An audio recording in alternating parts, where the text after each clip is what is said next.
explore a very untapped industry. And just to appraise our audience about the industry, we're talking about home inspection space. In the US, it is like 70% of home sales do happen with inspection as an important step, because some states have it as regulatory requirement. Globally, this market is growing at about 6 to 7% per year. By 2027, it's going to be more than $1 billion market. In India, there is no awareness about it. They don't check the quality of that product. When you buy vegetables, when you buy fruits, when you buy a car, when you buy a TV, you check the quality. That is a fraction of the cost of $1 crore worth of home. Why do they not check the quality of what they've put their whole life earning into? And even RERA today mandates that quality is in the ambit of the builder, minus wear and tear for 5 years.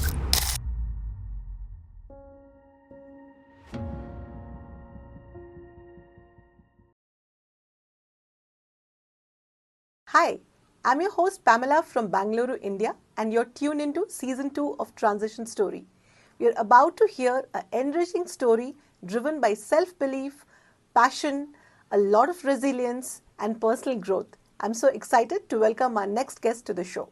I have the distinct honor of hosting Uday today for the show, and warm welcome, Uday. Thank you so much. Thank you, Pamela. Yeah, it's a pleasure on my side and an honor as well. Likewise. Introducing you to the audience, Uday is a very accomplished individual, venturing out into entrepreneurship in India in a space which is very unknown. So we'll discuss a lot about how did you find this space, what unique problem you're solving. But Uday comes with an illustrious educational background. Thank you. With a lot of patience to study so much. My dad called me a professional student, and he said you better start doing something else apart from studying. So yeah. So Uday has his undergrads in chemical engineering. That's correct. Took a very diverse turn into computer science and mechanical in his masters. Yes. Worked across the globe, visiting different countries, US, Europe, and then decided to come back to India. Correct. And contribute to the Indian economy and the startup ecosystem. Yeah, so we'll have lovely conversation speaking about your venture. But anything that you want to start with today, anything that you want to tell to our audience? My father luckily started his business, and I was fortunate enough to follow in his footsteps. So that's what brought me back to India in 2009, 2010 to do my entrepreneurship. As we were discussing before we started recording, I was working in the corporate sector. So I have a educational background in engineering and computer science. So computer science is what I worked with in Europe, and came back to India and joined a completely different field. Before that, I did my entrepreneurship and family businesses program from IIMB, which, kind of sowed the seed of thought of entrepreneurship and trying to get more things going. So that's one of the things that nucleated some amount of ideas to do something different. Yeah. What really helped was Dad having started this. And before that, nobody in our family was an entrepreneur. All of us were people who were either lawyers or doctors or something. Practitioners and working professionals, as you said. Yeah, wonderful. And you took this plunge, and here you are. We are talking about your business. But before we get into details of what you do, as an entrepreneur and as a CEO of Nemmadi, which I forgot to mention in the introduction, but we'd like to double click a little bit on your childhood, your early years, unpack some stories from the past. Nice. To see how it shaped you as an individual and made you a professional student. After my parents decided to have me, they said this guy is crazy enough and let's not have any more children. So I'm the only child. I grew up in Bangalore, brought up in Bangalore. I studied and I'm proud to say studied in Bishop Cotton's, Go Cottonians. So I've been there from kindergarten all the way till 10th. Then I did my first PUC and second PUC in Christ College. After Christ, did my engineering in Tumkur, and then moved on. But really loved Bangalore, grew up in Bangalore, never saw it as the Silicon Valley of India when we were growing up, when I was growing up. For those who guess my age, I graduated 10th in 92. You stole my question. So I graduated 10th in 92, 12th in 94, and then did my engineering, and yeah. So that's where we are. Yeah. And you went to US and to pursue your master's. Yes, I've been discussing this with my parents and my wife. Nobody actually told me that there were other options, such as, other than the normal Indian way of thinking of doctor or engineer or something. If maybe somebody had said you could be good in accounting, you could be good as a CA or as a CS, maybe I would have chosen a different stream. I went into engineering, went to the US. My uncle was there in the US who helped me go ahead. I went on a full scholarship, got 100% assistantship and scholarship. I was a TA for some time. Then taught some classes. Which was this? Which was This was a university in Illinois called Southern Illinois University. Okay. I did my first master's in mechanical engineering and energy processes. After I finished that, went around looking for a job. Didn't really like what I saw. But then I decided, okay, let me do computer science. So I did my second master's in computer science. After I finished my master's, I went for a internship in Chicago, worked for a company called DocuLabs for a bit. That was the peak of the internet bubble, 2002, 2001, 2002. Obviously didn't get any job. Then went to Europe. Went to the Czech Republic of all places, and went to a country which predominantly people didn't speak English. Yeah, those countries, the Nordic countries specifically, have very stringent language preferences. So Nordic countries, yes, but we were towards the central and eastern part of Europe, the Czech Republic and Slovakia and Poland, etc. They had not been exposed to the English-speaking West as much. So they had their own language? Czech Republic had Czech as their language. So that's what I ended up learning. I can now speak and read Czech quite fluently. Can't write it though. But it was a good time. Worked there for a couple of years. Then I thought if I ever get a job in any other country, it should be Amsterdam. And luckily, I got a job in Amsterdam. So I moved from Prague to Amsterdam, worked in Amsterdam for a bit, then came back to India. The reason for returning to India, which I believe would probably be your next question, is my dad had already set up A.N. Prakash Project Management Consultancy, which was the first construction project management consulting firm in India. Then he said, no, look, why don't you see if it could be of some interest to you? I'd not really thought about it. So then came back to India and started working with that, and it seemed interesting. Did a program as we spoke of, and then dived into it head on. Yeah, so your professional student characteristics never left you, because after coming back to India also, the first thing you decided to do was go back to a course and educate yourself, your deep interest in finance. What triggered that? So obviously when I joined the company and started taking care of couple of aspects of things, finance, HR, business development, I realized I didn't know anything, because working in the commercial sector, you're only taught one sliver of the business.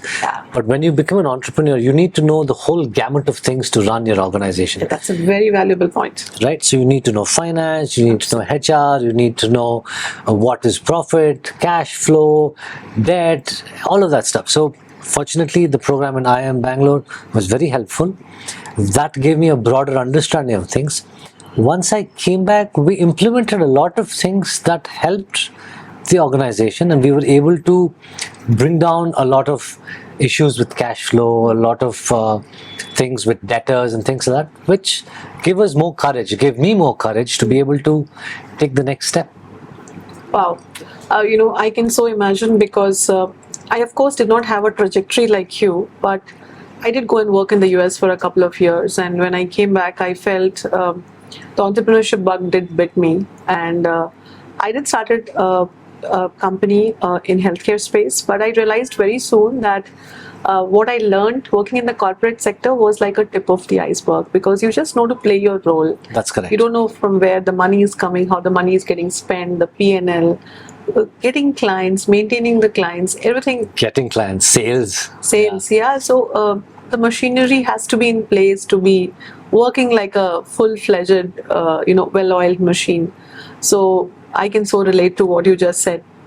Moving on, there, you came back to India, and as you mentioned, your father had this project management company in the construction space. So there was a little bit of legacy that you could lean on to. Yes. But then you decided to take a leap of faith and explore a very untapped industry. And just to appraise our audience about the industry, we're talking about home inspection space. So in the US, it is like 70% of home sales do happen with inspection as an important step, because some states have it as regulatory requirement. In other states, it's a precautionary measure that buyers do because they put a fortune or their entire savings. Whereas in India, till date, it's a very unknown segment, and people assume that if we buy a house from a builder, we just get what we signed up for, right? You're absolutely true. I was very fortunate to have somebody already pave the path that I ended up taking. We realized that when we were working in the project management consulting phase, a lot of people used to come and say, could you help us understand the quality of the product we've just bought? We could not help them understand the quality because then it would have been a conflict. We can't end up doing project management on one side and quality on the other side. So we said, let us start a completely different legal entity and start providing this third-party quality as a service. Okay. We ended up naming it Nemmadi. Nemmadi in the vernacular means peace of mind, because that's what we wanted to give our That's what your customers. service is giving you. So we give our customers peace of mind. And we said, anybody who's a homeowner, say Pamela, you bought your property at Total Environment. Now you were promised something. When you moved in, you have a trust factor with the builder because of the brand that they have created, that you have been given everything you were promised. At the end of the day, how do you know? How do you verify? It's good to trust, but it's better to verify. How do you verify that what's been given to you is what you've been promised, right? Correct, absolutely. So we started providing this, and it was a technical audit that we do. And it gives a technical report so that the buyer can then at the end of the day go back with any problems that they may have with the builder and say, please get this rectified. Yeah, but see, globally this market is growing at about 6 to 7% per year. By 2027, it's going to be more than $1 billion market. In India, there is no awareness about it. What gave you the confidence that you will be able to educate the masses? Because you are a category creator. This category did not exist up until maybe 10 years ago. back. Yeah. You're very true. For us, the biggest hurdle, even today, is customer education. In India, as you know, as the people who are watching this will also know, very, very few people buy more than one property. Yeah. Most people in India will buy one home with their life savings, and that's that.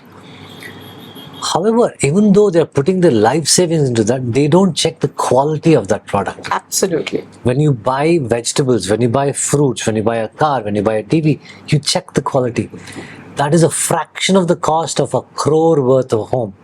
Why do they not check the quality of what they've put their whole life earning into? So that's what we try to educate.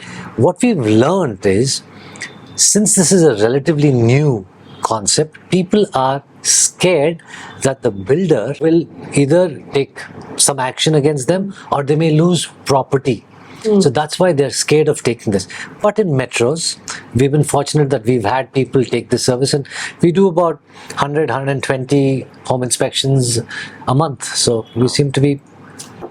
Which means that it is kind of clicking somewhere. It's working for a set of people who have identified this as a potential gap in their buying journey, and they want to be double assured. It's like buying an assurance on top of buying a home.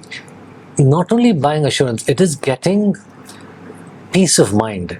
Today, when you get this technical report, you will get everything repaired at the cost of the builder, because it's the builder's responsibility to make sure a defect-free home. Correct.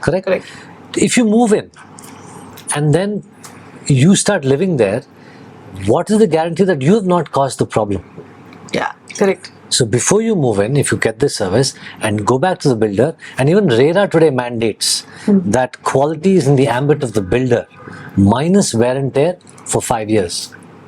Okay, so there is no awareness about RERA rules. People just know is this property RERA verified, right? RERA verified is different, but why not make sure you verify On your own. Yes, exactly. All right. So we understood what Nemmadi does as a company, your role as a CEO. Now, you did play a lot of corporate roles in the past in different geographies where the market is different, the business is different, industry is different.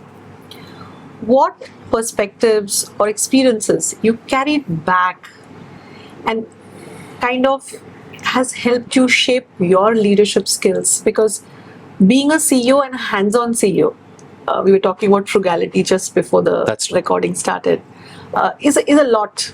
It's very demanding as a job. Yes, Because you are managing the P&L on your own, right? correct. So, what did you carry back from that experience that you can share with us? When I first moved to India, I had never worked in the Indian context or in the Indian subcontinent before.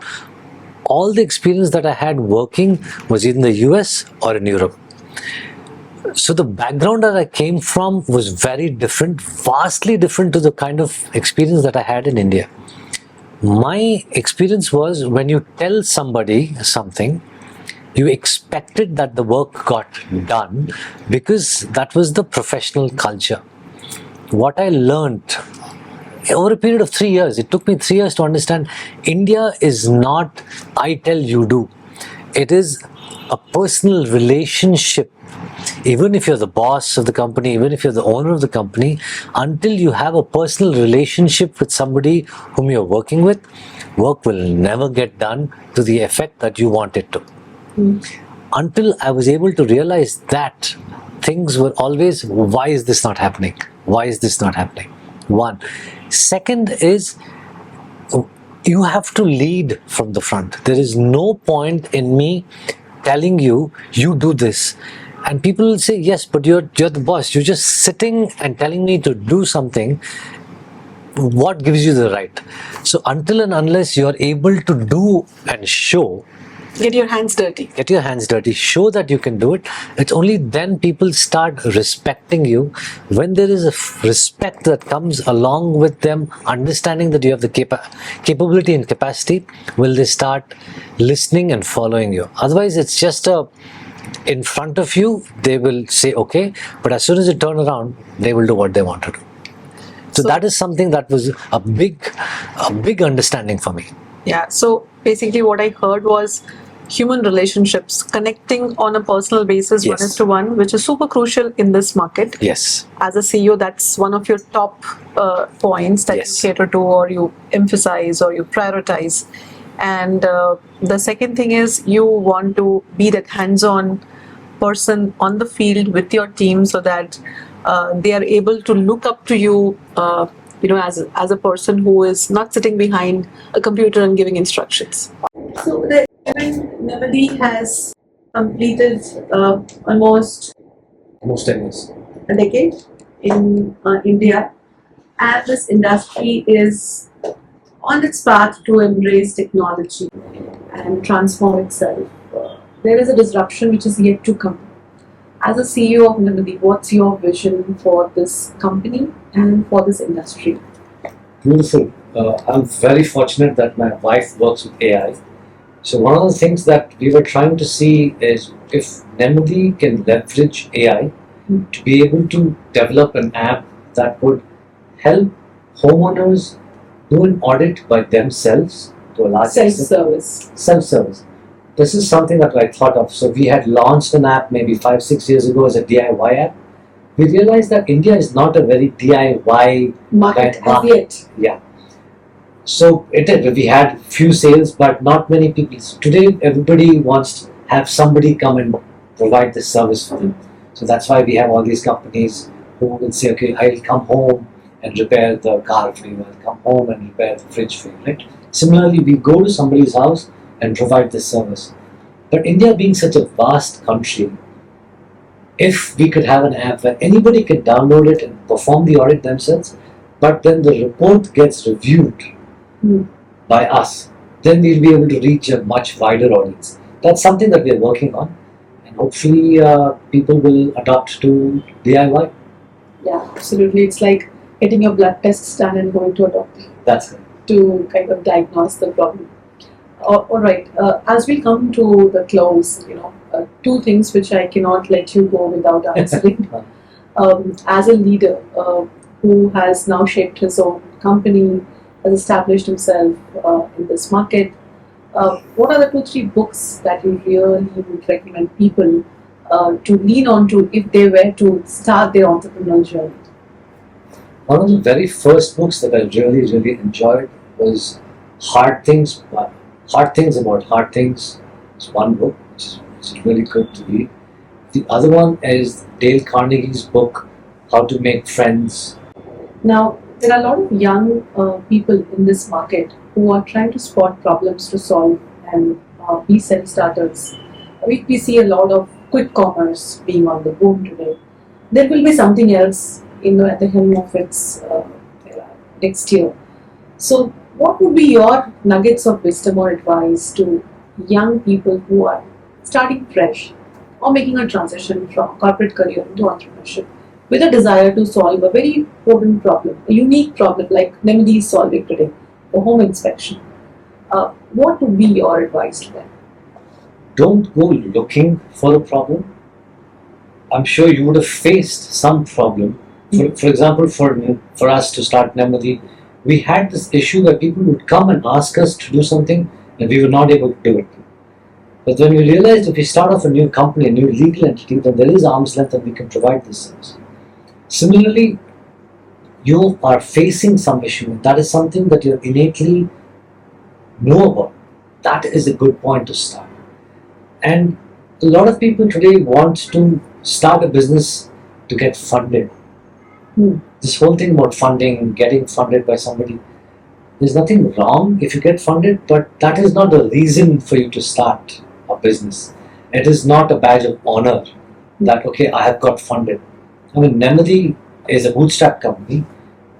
We've been running for 10 years, and for me, I am proud to say that I have the responsibility of feeding 35 families. At the end of every month, it's my responsibility to make sure that 35 families have Their livelihoods running. So that's the way I look at it. So it was a real pleasure and on my side, as I said, to speak to you and learn about this industry. And I have to confess, before I meet people like you, I do a lot of reading about the industry, and that's my learning and my takeaway, my endeavor to explore transitions for myself. So it was really interesting to know about home inspection as a market, understand what Nemmadi does. I'm sure people listening to this not only get inspired from your journey, but they also get inspired by the fact that there are such alternate services available in this market. It should improve their knowledge quotient about their decision to buy a home and explore services like that. Thank you, Pamela, for taking the time, coming here, setting all this up, and having a conversation. I really hope that you do well, and this whole series of getting to know better about other entrepreneurs and yourself continues. Yeah, thank you so much. Thank you very much. Thank you.